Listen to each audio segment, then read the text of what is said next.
met because I was working at the Boys and Girls Club, actually right here in Solana Beach. And her son was swimming on the team, and she came in, I think, for a billing issue, and I was running the office and was helping her with that. But she also asked me if I knew of a running coach and a swim coach to train her for a triathlon. And I was that person because I had been doing that on the side to make ends meet, like a lot of women doing that side hustle. And so we started talking and really hit it off right away when I was training her. I mean, let me point out, she had 3 weeks to also train for a triathlon, and she did it. She got it done, which I think speaks to who she is at the core. But we spent a lot of time together those 3 weeks, and we talked about what it was that we loved to wear when we were exercising, how we felt exercising. And one of the most noticeable things that Kimberly did was she went out and bought an outfit when we first started training together. Didn't even replace her shoes, her old running shoes, even though we were going running. But she bought an outfit and really talked about, although it looked great when she was static, it was missing a lot of components, that compression, the fabrics that breathed, and pockets that created, additional safety features where you could carry your phone, etc. And I should mention that she was training in remembrance of a girl that died here in San Diego, Chelsea King, and raising money and awareness for the Chelsea King Foundation. So she finished the triathlon, and we talked about, what that could look like. And it was really a conversation. Fast forward a couple of years, and I was at a pivot point of figuring out my next step. I don't think Kimberly really anticipated working. She had just left a consultancy, and we revisited the conversation, and it was really, could we do this, and what would it take? And so we spent about 4 or 5 months looking at the market and doing our research and figuring out, could we work together too? And what was it that was going to differentiate us if we created an athletic apparel brand? And so in January of 2013, we felt like we really did have what it took. We had the relationship that we felt could work in terms of a partnership and running and growing a business. We had built out an extensive business plan that we felt was really attractive to raise money. And also we had built what we felt was a brand that would really have a lot of buy-in from the women that we knew, because it represented who they were. And it certainly represented us, despite our vast differences in life experience and, what we had done professionally. What drew us to each other ultimately, and what drew us to the women around us, was that grit that we each had inside of us. And that grit became our Grace. And so Grace by Grit was born. We launched in 2013, and then we grew that business over 5 years and had a lot of fun and it took a lot of grit too, let me tell you. But that's really ultimately how we met and how we got to where we are today. Right. I thought you were going to say the vast difference in age, but thank goodness she didn't. So, see that. But not in life experience. So we did sell in 2018, and that was great. I mean, it was fun to be part of something together that, started as an idea on a run. Then pretty soon we were making samples and developing a business. And when we hit our first million in sales, we were so excited. And it was fun just to grow a multi-million-dollar company from, starting from running. Any advice for women or men who are watching this of things that came up as you started to grow the business that you want to share? You have to constantly be raising money. You can't start thinking, oh my gosh, I've got so much in revenues coming in, I don't need to raise for another 6 months. Another 6 months, it's too late. And that's really the cycle. I mean, as a CEO, you're constantly raising money. Female entrepreneurs get roughly 1/3 less in small business loans than their male counterparts. Investment in all female, we updated these statistics from our book, by the way, because investment in all female founding teams was only 2.7% of invested capital in 2019. That's crazy. Yeah. And, we were surprised by that because for me, I've been in business for a lot of years, and I had never run into a problem as a woman, but I'd never gone out for capital for an all-female company. And it was a totally different situation than I'd ever seen. Who were you pitching? How did this, what directions were you going to do this? Sure, we pretty much went in all directions. We started our company with friends and family money, a seed round, and we used that really to develop our branding. So we thought we have to have a memorable brand, and we have to have something that unites us. I mean, Kate told you the story of Grace by Grit. To us, that was critical. The second thing we did when we went out for our Series A was go to known investors. And our Series B, again, most of the known investors were friends. When we went to venture capitalists, and it was crazy for us because it was usually all male firms. And they would say things like, well, I'm not sure that name will resonate with women. And do you think women really need another pair of yoga pants?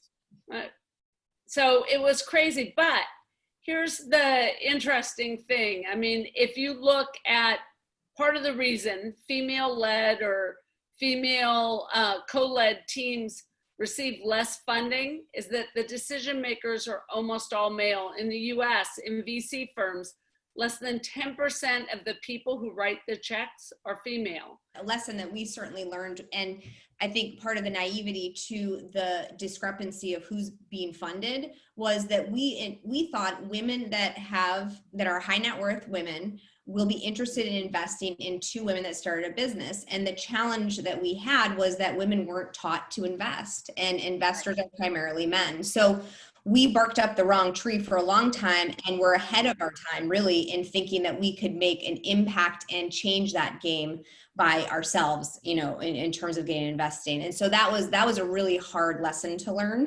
Right. And one that is, you know, where we both feel very purpose driven now to change that. And proud of, by the way, the infrastructure changes that are out there, like L-Invest, and places teaching women to invest and the importance of investing, because we're not going to change this until we're all part of the solution. And that is something both Kate and I are completely committed to right now, both mentoring young female entrepreneurs, but also getting more women out there and giving them the tools that they need to get the money. We raised about $8 million. I mean, talk about a full-time job. When you're raising capital, it's another full-time job on top of your full-time job, but then crowdfunding requires a tremendous amount of work too.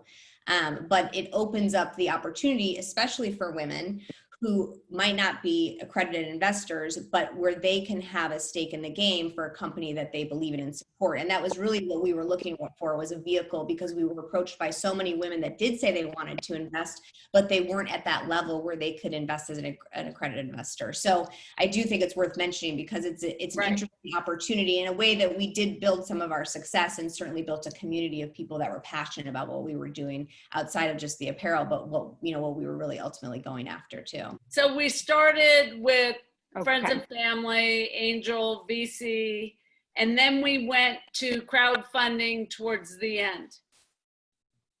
Because for us, we knew we had to— Interesting. That's great. That's good. Yeah, to make a difference, we had to broaden the base of our customers. And one thing crowdfunding allows you to do is gain new customers as well as gain investments. So the opportunity was to meet more people and get more people to be part of the Grace by Grit family. We had, you know, hundreds of engaged influencers and tens of thousands of customers, but we really needed more, right? To make it a brand that we were hoping to take on Lululemon. But ultimately, it became a numbers game, right? We had to get to a certain number in revenues in order to get funding from the big players, but we couldn't get to that level of revenue without getting the investment. So ultimately we said, you know, maybe the best thing is to sell this company and this quality product we've built and this team we've built, and go take it to the next level in a more integrated company. And so we sold to a company that was had more of a male influence? They were definitely challenged with their women's product line. They were challenged with having women in leadership. They didn't have any women in leadership, let's be clear, but they recognized that they needed some help in those areas. And so it did feel like a very serendipitous marriage in a sense and partnership, because what they were lacking, they didn't have that women's touch, that woman's voice to the line, and they didn't have people internally to be able to create that. So while they weren't necessarily maybe looking to buy another company, once the opportunity came up and the conversation started, it was obvious to them that we could provide a lot of that for them. And it felt very serendipitous when it did happen in that sense. And one of the ways that I think it felt really good for Kimberly and I too was that the legacy of Graced by Grit was able to continue in a couple of different ways. One was that the products continued through the Highlight line, so people can access about 6 of the former Graced by Grit products today on highlight.com.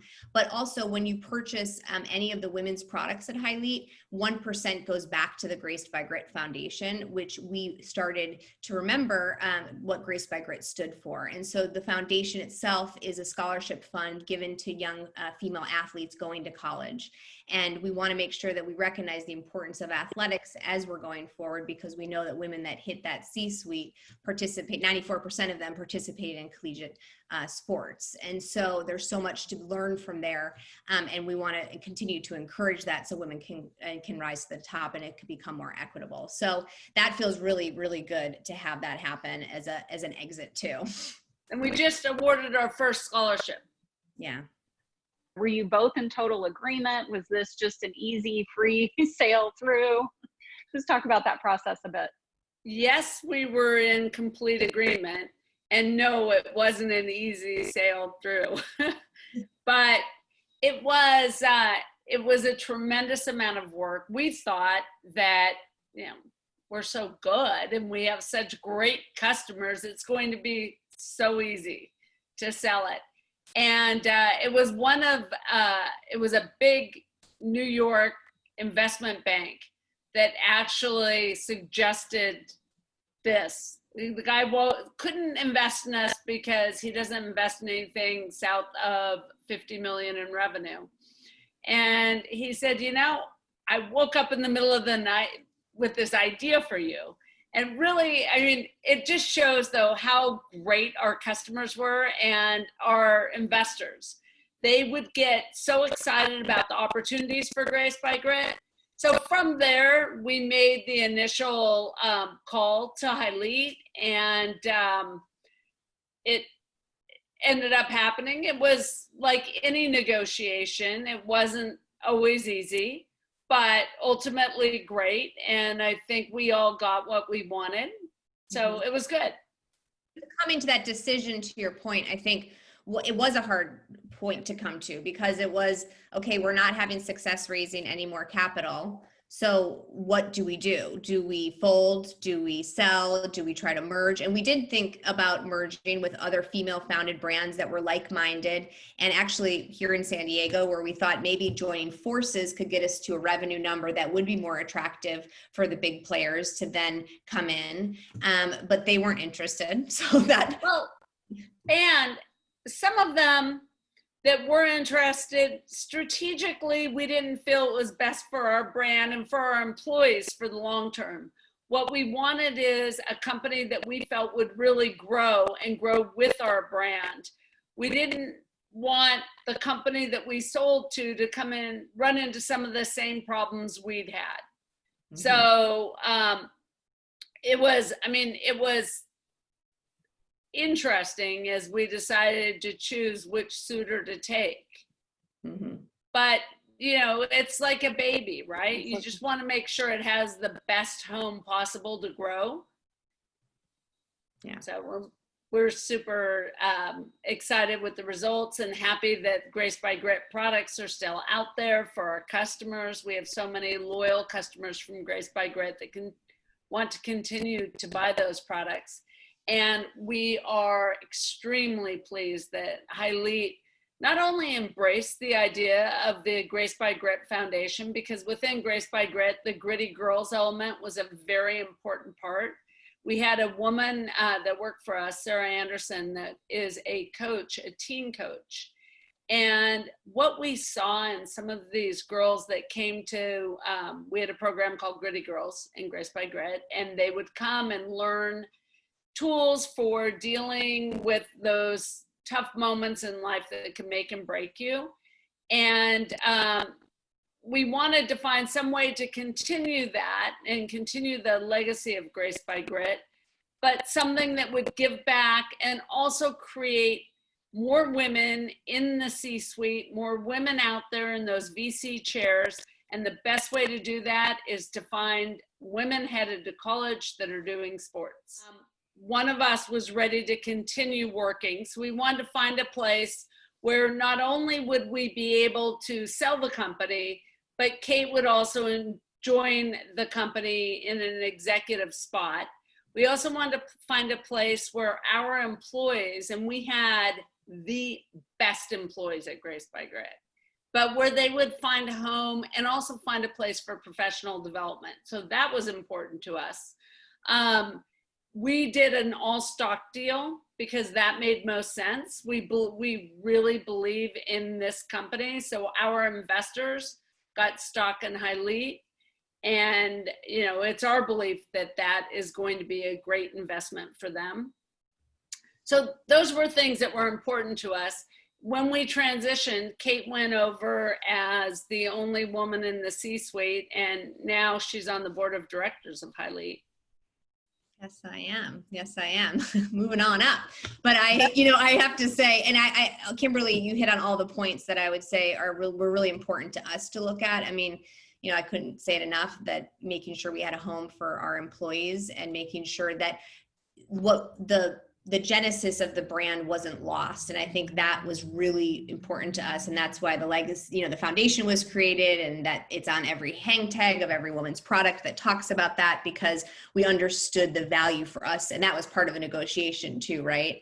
And to Kimberly's point, in addition to that was, you know, what influence would you have going in as employees, and how do you make that part of the deal? Because I think that was something that I wanted to certainly continue. And it was a new experience, certainly, to join an all men's team after having all these years at Grace by Grit, and being the first woman at the table there, which is, you know, really exciting. I mean, I love challenges like that, so sign me up.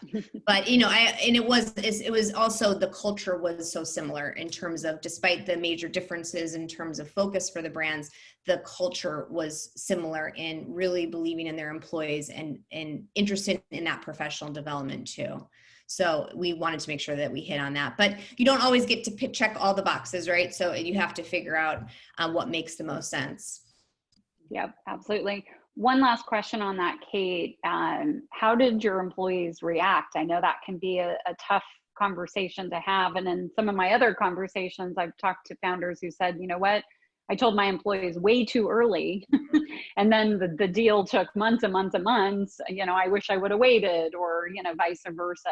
How did they react? You know, one thing that I think Kimberly and I did really well, one of many, but was that we were always transparent with where we were with our business, with our employees, and they were part of that process. So they knew we were out trying to raise money. They knew what that dollar amount was that we were trying to raise. And we felt it was really important that they obviously understood, you know, where we were, so that they could understand the bigger picture too of where we were going. So it wasn't, I don't think, a huge surprise when that came about, although the negotiations were kept private until we felt it was appropriate to share and far enough along. And ultimately, I think, you know, for all of us, there was some sadness, because this isn't going to be what it has been, and it's not going to continue on as its own. But it was also a big sigh of relief that this has now found a home, that it will have the potential to flourish in a way that we want it to ultimately, because we weren't having success raising capital. So I think that sense of security of knowing that next home would provide an even greater sense of security for those employees was really nice. And joining that team, you know, we did a lot to get the teams to know each other and understand the products on both sides. And we really focused on making sure that was a smooth transition for everybody. And it was very successful.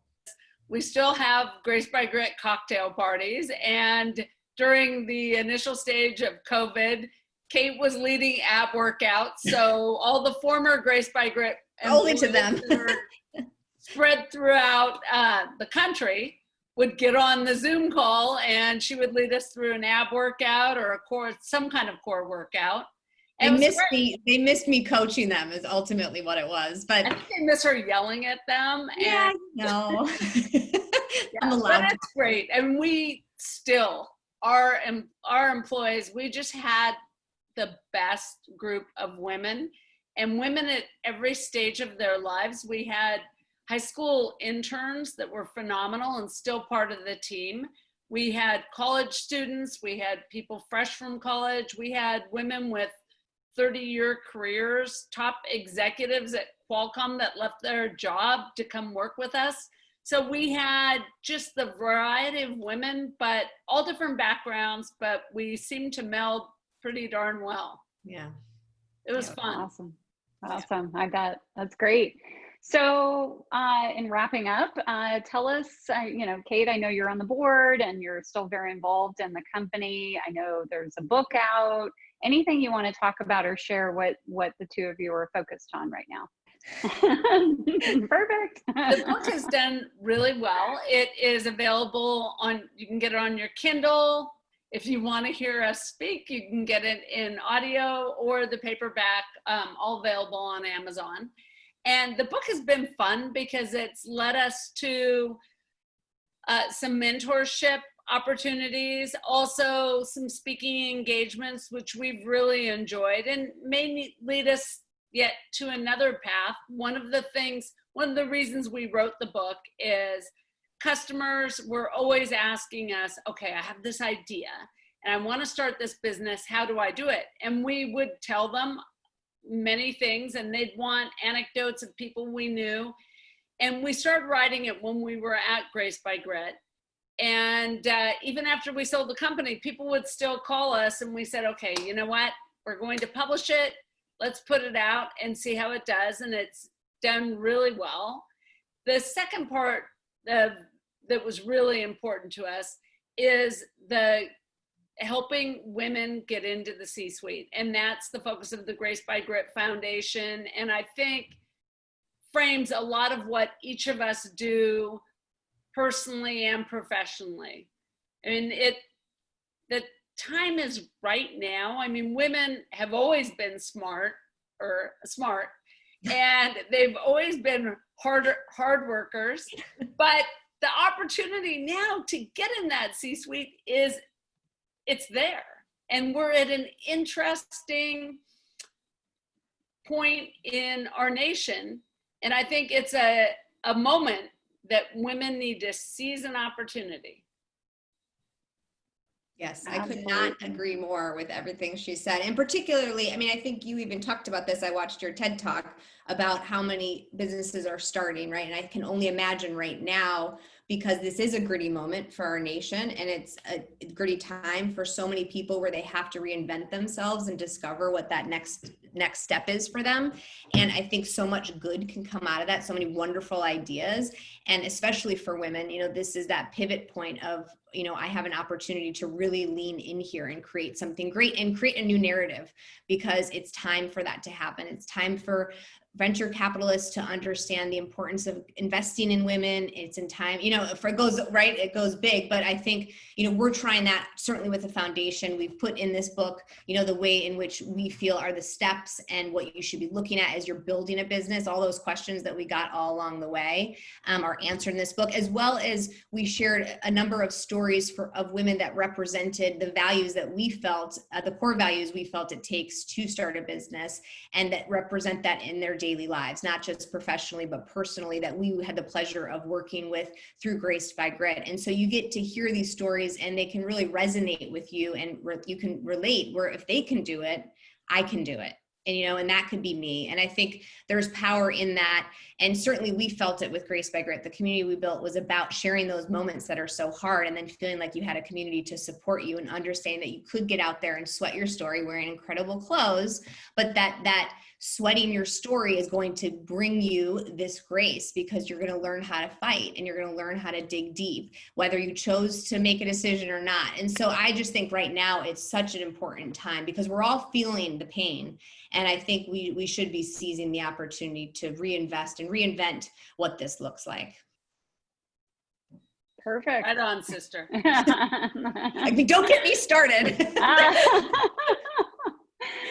One thing that we'd love to tell you is how much we appreciate Hero Hub and all the things that you've done to help create an opportunity for female entrepreneurs, because we need more. We need more at the startup, but more helping women along the way.